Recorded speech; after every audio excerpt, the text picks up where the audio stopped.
Nixon has been Goose Creek's fire chief since November of 2020, and now he has a plan in place for the future as growth happens in the city of Goose Creek. I talk one-on-one with the chief for this edition of Quintin's Close-Ups, and if you haven't already, subscribe to my YouTube channel and like Quintin's Close-Ups on Facebook. Chief Mike Nixon, welcome to the award-winning Quintin's Close-Ups. Thank you for having me. Oh, you're very welcome. Obviously, you're the newly fire chief for the city of Goose Creek, and I know obviously you deal with the fire and EMS and rescue as well. Let me ask you this. From November 30th, when you were started, to right now, April 14th, who is Mike Nixon as Goose Creek's fire chief? Well, I was born and raised in Portland, Maine. I've been in the fire service for a period of time now. I actually started out as a young teen in 1986, not to date me. So I started out in what would be considered a paid-on-call fire department, which is similar to a volunteer fire department.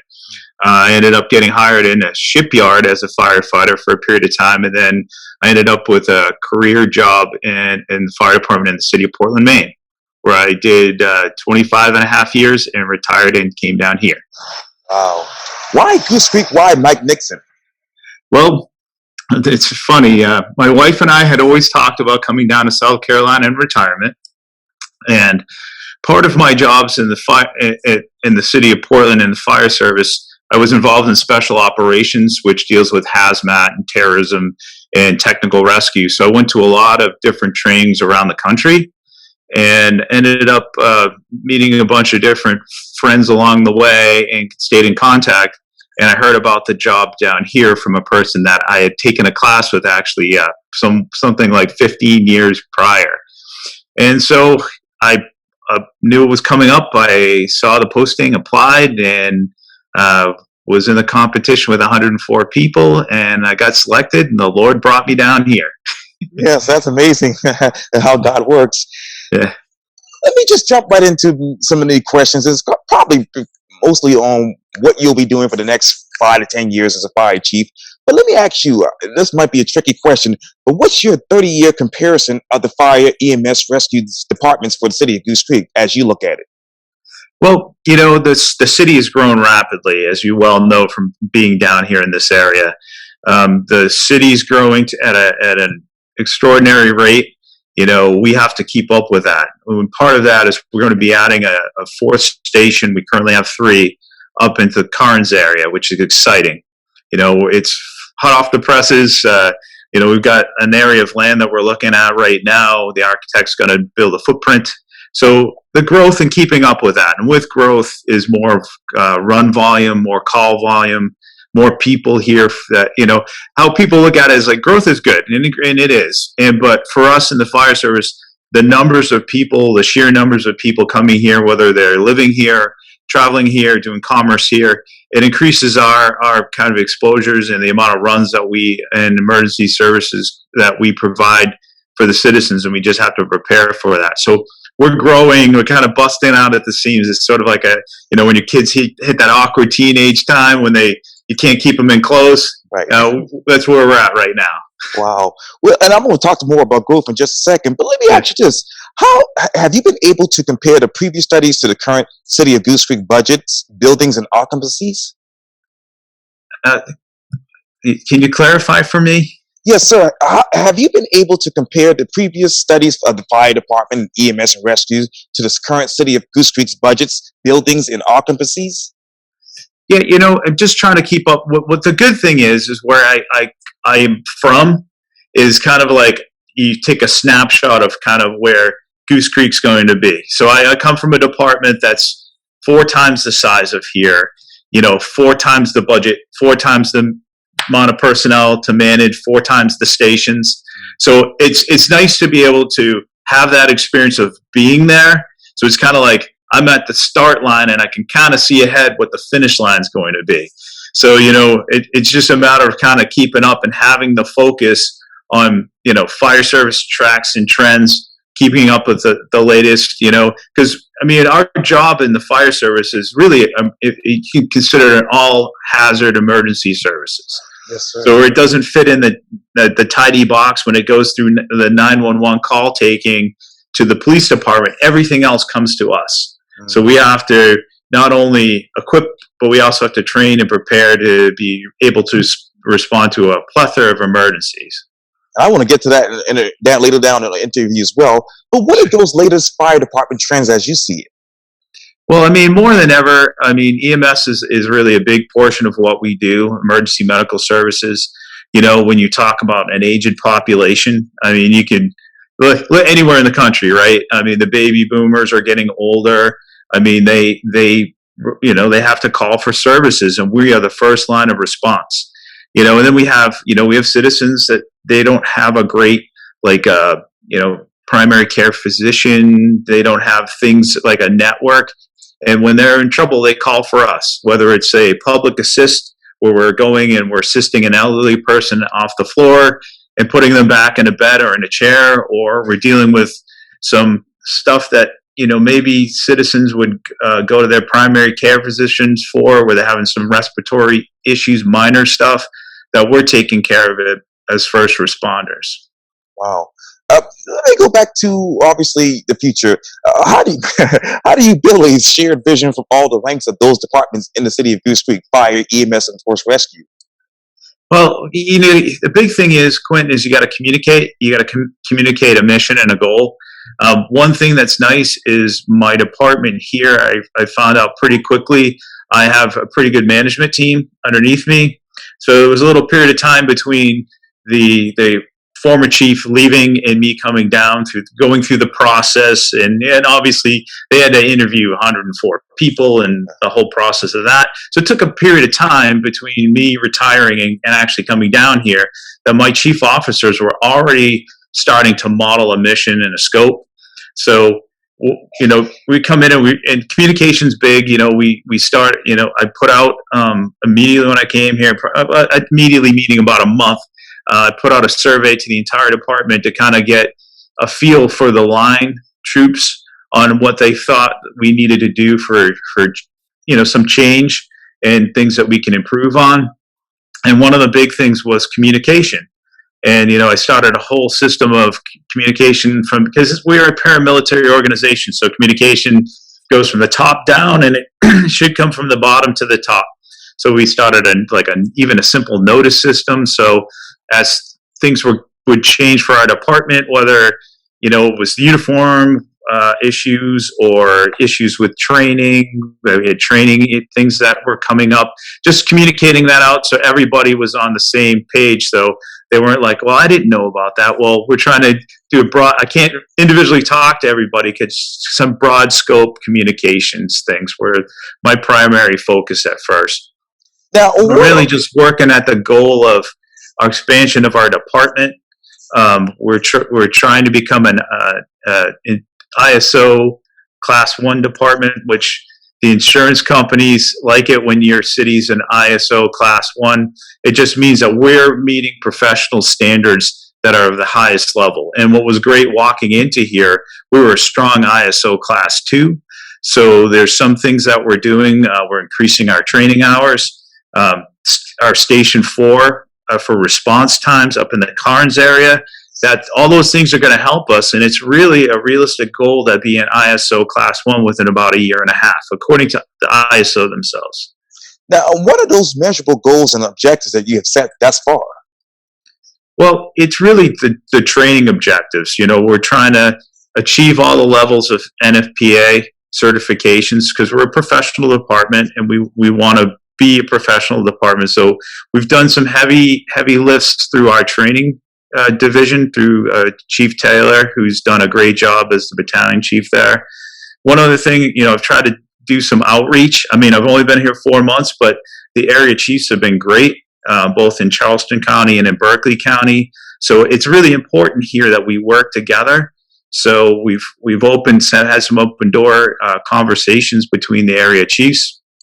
Worked a little bit with Berkeley County EMD, because obviously we're in a weather-prone area for hurricanes and tornadoes, and a plethora of things that we need to be prepared to be able to work together. And how do you optimize the use of those resources? It really comes down to training and understanding. Some areas of the country, they have redundant systems. So the line of the city line or a town line, you don't operate on the other side of there, and you don't share resources, and you don't share education and training. And those are the places that, unfortunately, sometimes the taxpayer takes it on the chin, because, they'll have a plethora of equipment that they could share with another resource because they don't use it all the time. It's one thing if, obviously we need ambulances, we need the first line fire trucks, but those specialty things, you can share those resources and share the training, because it's better to train and share equipment and resources ahead of time. The more that we train and the more we educate each other, even, the easier it is for us to transition. If, God forbid, we have, category 3, 4, or even 5 hurricane hits here, that's not the time you want to meet your neighbor. That's not the time you want to meet your first responder. That's not the time you're gonna be like trying to figure it out. You want to do those things ahead of time. And what defines the services provided to the community? Well, it's really just about everything. I mean, like I said, a public assist call is a very simple thing that we do a lot. An elderly person falls on the floor, their loved one, and they can't pick them up, they'll call for us. All the way to, residential structure fires, to weather events coming in where trees are blowing down on top of houses, and we have to do some simple shoring and make sure the power is secure to the building.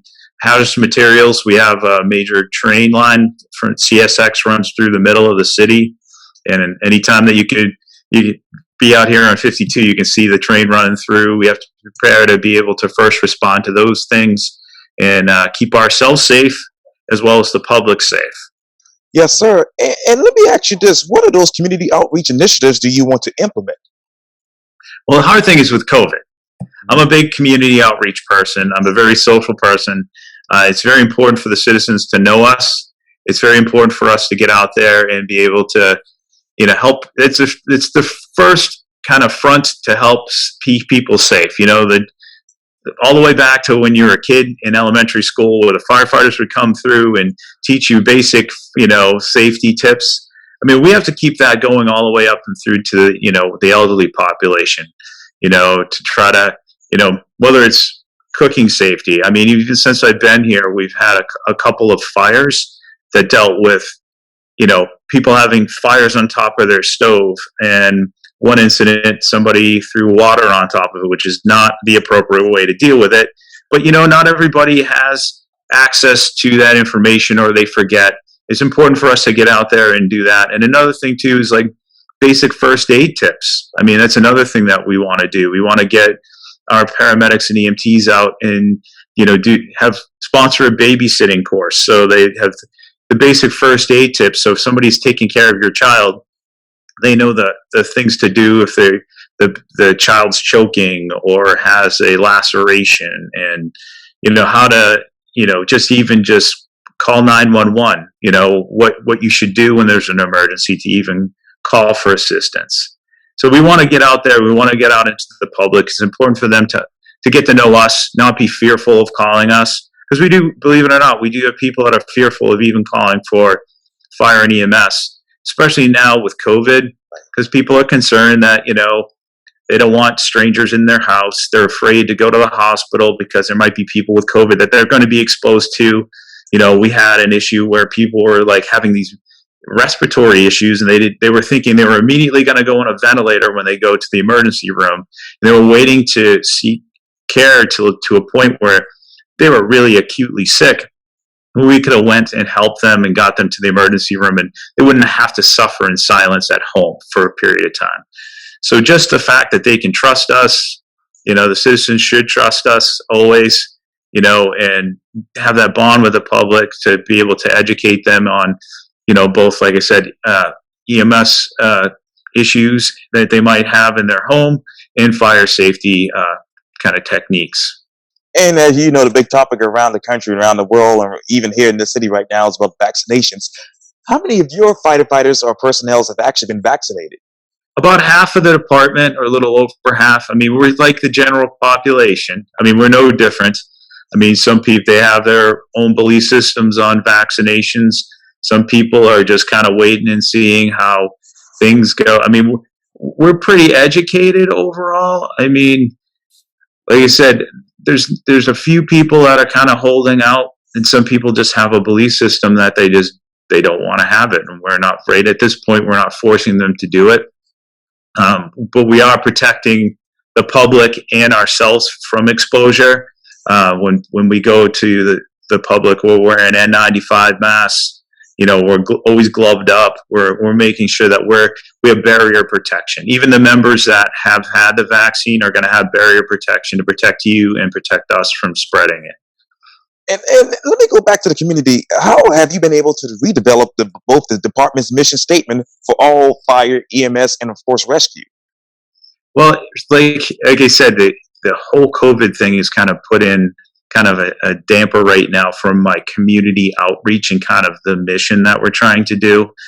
Basically, I've been doing some internal bonding, kind of the traditional fire service feel, and we would have to have a long conversation, longer than this interview, to talk about the fire service. But across the nation, the fire service is kind of like one of those old school traditional things. You think about like an Americana, right? You think about, an apple pie, the 4th of July, a fire truck, right? And so those traditions are important to my members that are here. We get people from all over the country that come to our department. Right now, I think we've got about 85% of our department aren't from South Carolina. So what it does, it's good and it's bad. We bring the talent from all over the place, but we're trying to bring a fire department feel and it's hard to explain it in our interview, but kind of some of those old school traditions of teamwork and bonds and kind of some of the fire service traditional things that we do, we're trying to build here. We're even doing physical fitness training to kind of bring some bonds and some teamwork and to make ourselves physically stronger to be able to do the job, because it is a team sport. It's like a football team or a baseball team. We're physically active when we do our job, and we're trying to prepare and get ourselves ready for those events. And it's actually been cool to watch the crews, actually taking an hour out of the day to do physical fitness training. Because the most important tool that we have in our department is it's not the jaws of life. It's not the hose. It's not the fire truck. It's our people. That's exactly right. And you talk about internal. Let me talk to you about this. Where do you identify the strengths and any weaknesses inside the departments? Well, the problem we have with our department is we're growing so quickly. So, we get people to come and work here, and they're from away, and sometimes we end up, what it seems like from the history, somebody will come here from like Michigan, and they come down, they work several months, and then, they have a child, or, something's going on at home, they get homesick and they leave and they go back. So we've had some turnover in the past. And the other thing is too, with the expansion of the next station, we'll have another 12 people we'll have to hire. So it's getting people to work together.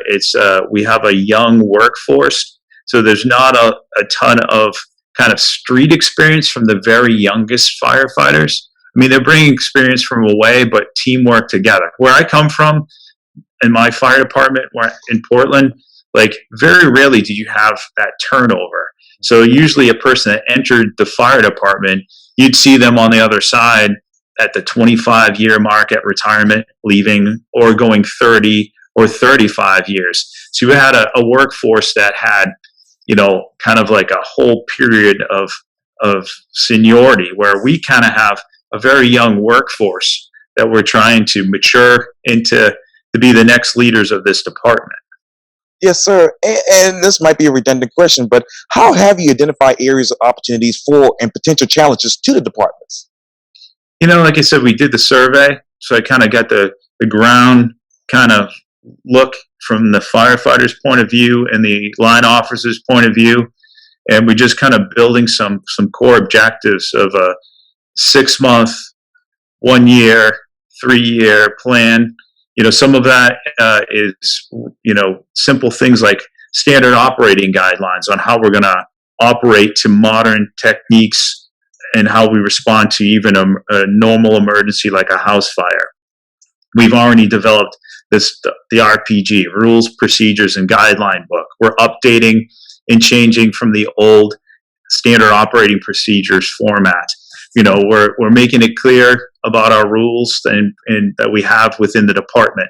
We're making it so it's not based upon 1980, but to modern standards, of how people look in society. I mean, how the fire service and how people looked at things in the 1970s compared to now is different.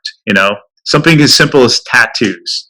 It may sound very trivial, but in a certain era that you're not supposed to have tattoos. Well, now it's people wear those things as long as they're not offensive.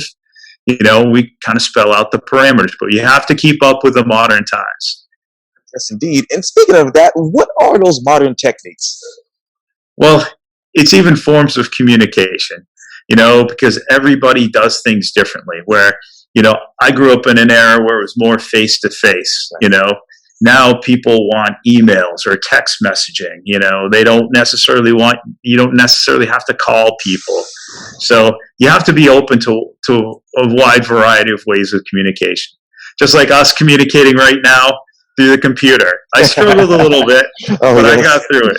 Yes, I remember last year when Zoom was first initiated, I did not want to do Zoom because I wanted to do face-to-face interviews, but here we are. Yes. Now, let me ask you, are you proactively identifying and analyzing the community's risk, thereby maintaining the most efficient and effective operational response model possible?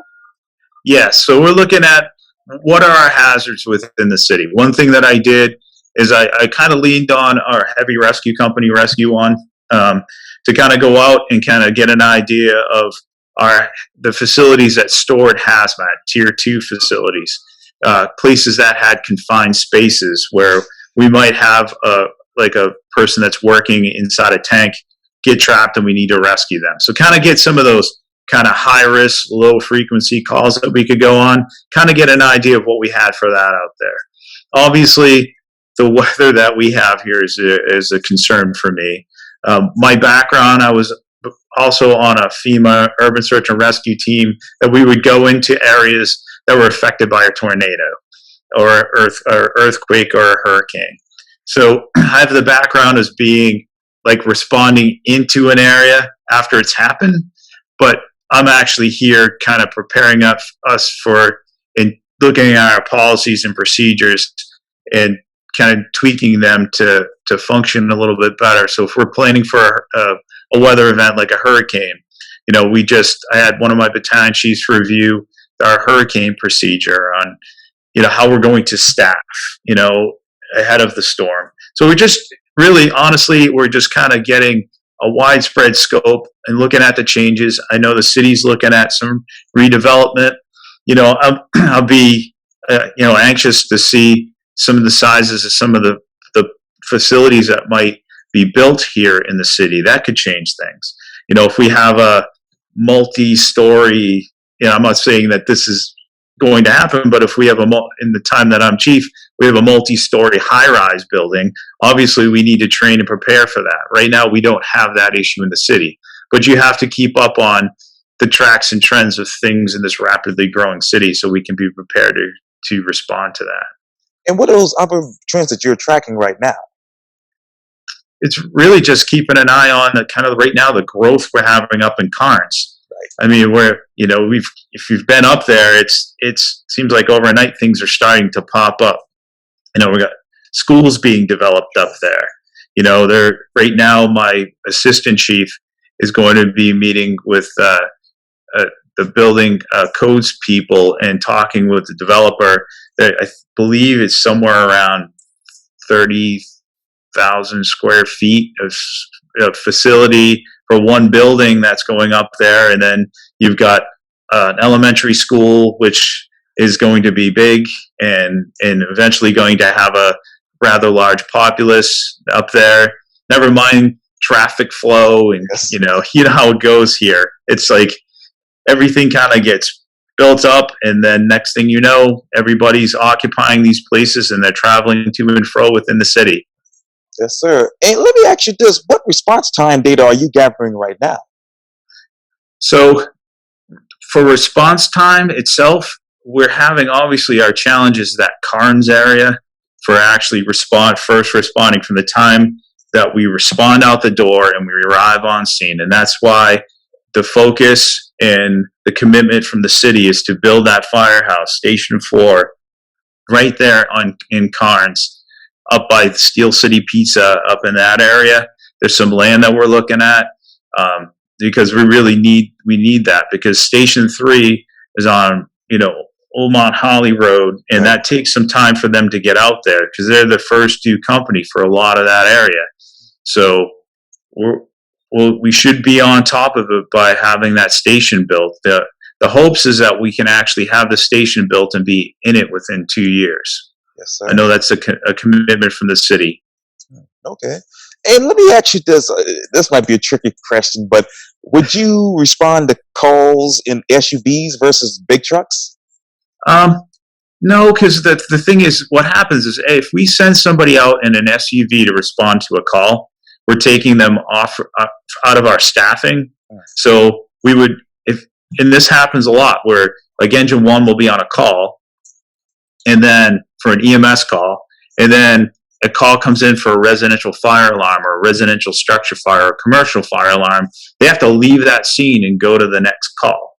If we have somebody out in an SUV, we're crossing trucks, and if we were trying to grab them from another emergency scene, we try to keep the crews together with integrity of the crews, so that way if something comes in, we're not running into your house fire short staffed, because to be honest with you, it's not good for the citizens, and it's certainly not good for our firefighter safety to try to do more with less when it comes to fighting a fire. And do you foresee the department really having to scale back on response on medical calls that really are not non-emergency, that are non-emergencies? Well, one good thing is there's some upgrades being done at dispatch. So what that will do is they can actually go through and go through an EMD, emergency medical dispatch protocol. So they can actually triage the call before they even ship it out. So if the call comes in and it's something that the ambulance can go by themselves, it's easier to come up with that justification, because the dispatchers will be actually certified to be able to be emergency medical dispatchers. So we will be able to kind of triage those calls as we need. So that is in the works. And how many current members of the forces are you auditioning for special rescue certifications? Well, right now, our rescue company, we have staffing of 4 on every shift. So right now we have around 12, and there's some people that fill in on the rescue. So probably rough numbers, maybe around 16, but that's kind of throwing off the hip. You got me with that question. Oh no, I'm sorry. I'm sorry. And I know you talked about this earlier because you talked obviously with talking with the Berkeley County, EMD and all the other folks around town. But what other new partnerships have you developed for your department? Well, North Charleston, for example, met with Chief Bolano, really good guy, and we started some automatic aid between the two cities. So I can't give you the cutoff off the top of my head, but basically the north part of North Charleston, we're sending our heavy rescue company over on reported building fires and certain car accidents, because we have the specialty units. Their heavy rescues are further in the southern part of the city. So their response time up there takes a great deal. And for us, they're going to provide aid when we have a working fire within the city. They're going to move apparatus to be able to cover our city's needs. And also we can call them as needed to the scene. And we've done some cross training in between the two departments. So their battalion chiefs in that area do kind of a chiefs training once a month, and they've been bringing our people over to train with them. So, and they've had their battalion chiefs come over here and see our facilities, and they've met each other, and now we're working together, which is great. I mean, I guess that was in the works before I got here, so it was welcomed by them when I showed up. And will you develop a formal recruitment to retirement program to identify, prepare, mentor, and educate future leaders of the departments? Yeah, so we're doing everything from trying to have a better recruitment program to be more attractive for people to come. We're building an officer candidate program that, if you want to become an officer in here, whether you want to be a captain or a battalion chief or the chief of the department, we're building a program where, the expectations out of the training division, you'll have a book, which they're developing right now, and you can actually go through and see what you need and be assisted with your education, both on the job training and what classes that you can take off duty, at other places like the National Fire Academy that'll, get you ready to be in the next position above you. Yes, sir. And I know that you talked about it a little bit earlier, particularly with Carnes, Yeah. Crossroads, obviously. But how do you access neighborhoods as growth continues? So as it's actually happening, are you saying? Oh, Yeah. yes, sir. Yeah, well, it's one of those things. Our guys do a really good job about being really familiar with their neighborhoods. You'll see fire trucks driving in areas of growth and development. I know one of the captains, Captain Collins, up at Station 3, was up in an area where they were doing construction, and he every week he goes up and drives in there. And one day he drove in there, and they had like a kind of some heavy equipment blocking the road going into it. So he's had them move it. They were planning on keeping it there. So it's important that we do that because, all of the response to those areas, especially buildings under construction, they burn undetected and they burn quick, and we need to get there fast. So the last thing you want is, if there's a phone report of a building fire in a construction area, is to be delayed getting into the facility because you have heavy equipment blocking your way. That's one small example. But our guys are really doing a great job of keeping in touch with what's happening in the area, and they'll reach out to our assistant chief if they see things that need to get corrected in those areas. And if I were to interview you for Quintin's Close-Up 6 months from now, you'll tell me what you'll be doing. Well, hopefully in 6 months from now, we'll have a new emergency operations plan for the city. That needs to be updated, and currently just scratching the surface of getting that work done. That we'll definitely have a good plan of how we're going to be building the station. That we'll have an architect on board, and we'll be probably even by then there should be some progress made at the site. And hopefully our recruitment and retention, you'll see some new hires here. That's amazing. Well, Chief Mike Nixon, thank you so much for your time. And again, welcome to the award-winning Quintin's Close-Ups. It's really nice to meet you, Quinn. Thank you very much for having me. Thank you. Anytime. Yes, sir.